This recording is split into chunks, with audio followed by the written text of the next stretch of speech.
So depending on where on the internet you look at, you get a different narrative. But Captain Marvel projections are officially out from sources. These aren't the long shot projections that aren't officially put out there. These are firms officially putting in their numbers to the shareholders and people that are going to be backing this movie. So let's talk about what this means and how it's looking.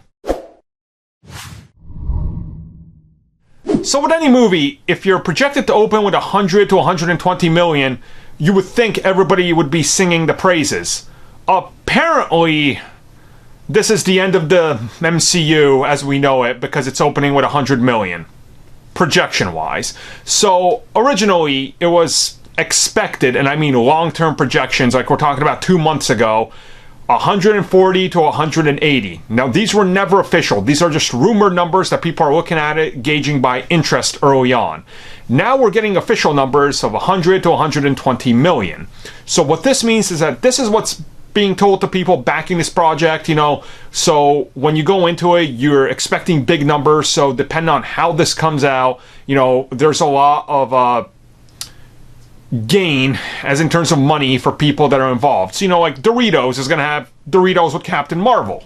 Well, $100 million projection, how much of that can we equate to sales of our products? You know, Black Panther was at one point expected to open rather low, but look at what happened, right? So you never know.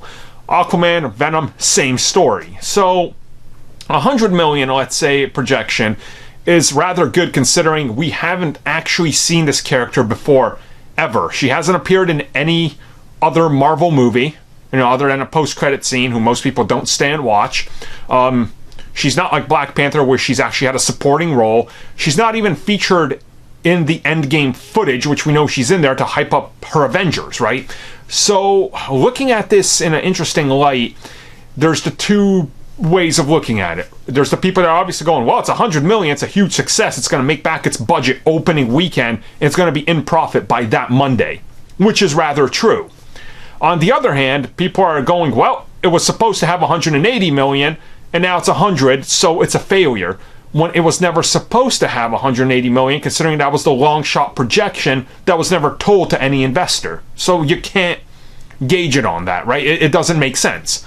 So, by looking at that, Captain Marvel is still obviously going to be huge, but where does it go from here? Because if it goes, let's say, to 100 million, and that's the projection going into the weekend, if it delivers 80, that's a disappointment, because Disney will have told people its investment was for 100.